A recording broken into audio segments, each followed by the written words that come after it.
आज आपण बनवणार आहोत कोथिंबीरीच्या वड्या। आणि कोथिंबीरीच्या वडीसाठी लागणारे साहित्य: हिरवी मिरची, लसणाच्या पाकळ्या, तीळ, लाल तिखट, जिरं, हळद, मीठ, बेसन पीठ आणि कोथिंबीर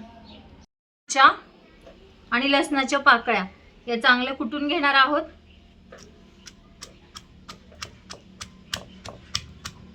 कोथिंबीर स्वच्छ धुवून बारीक चिरून घेतलेली आहे। एका ताटात काढून घेऊयात आपण। त्यानंतर आता जे आपण वाटण केलेलं आहे लसूण आणि मिरचीचं ते काढून घेऊयात।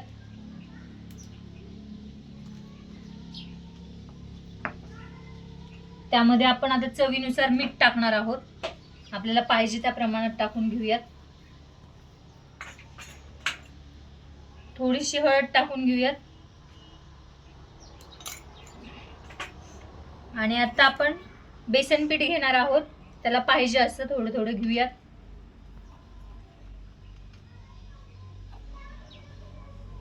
आता आपण हे सर्व एकजीव करून कालवून घेऊयात, थोडं थोडं पाणी टाकून।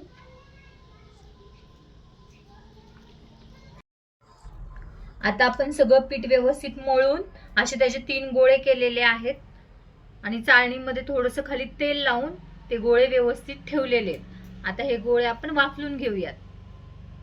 आता आपण ही कढईमध्ये असं ठेवूया आणि याच्यावर झाकण ठेवून चांगलं वाफलून घेऊया। पण चेक करून घेऊयात व्यवस्थित वाफवले की नाही आपले ठेवलेले। चाकूच्या सहाय्याने चेक करून घेऊयात वाफवलेलं आहे आपलं सगळं व्यवस्थित। पण अशा प्रकारे वडी कट करून घेतलेली आहे।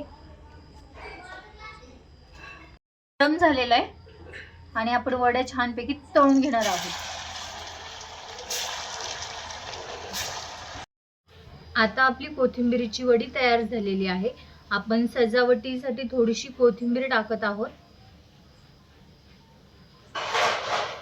त्यानंतर थोडेसे तीळ टाकत आहोत। अशा प्रकारे आपली कोथिंबीरीची वडी तयार झालेली आहे। आता आपण खाऊन बघूया। आता आपण वडीची चव घेऊन बघूयात।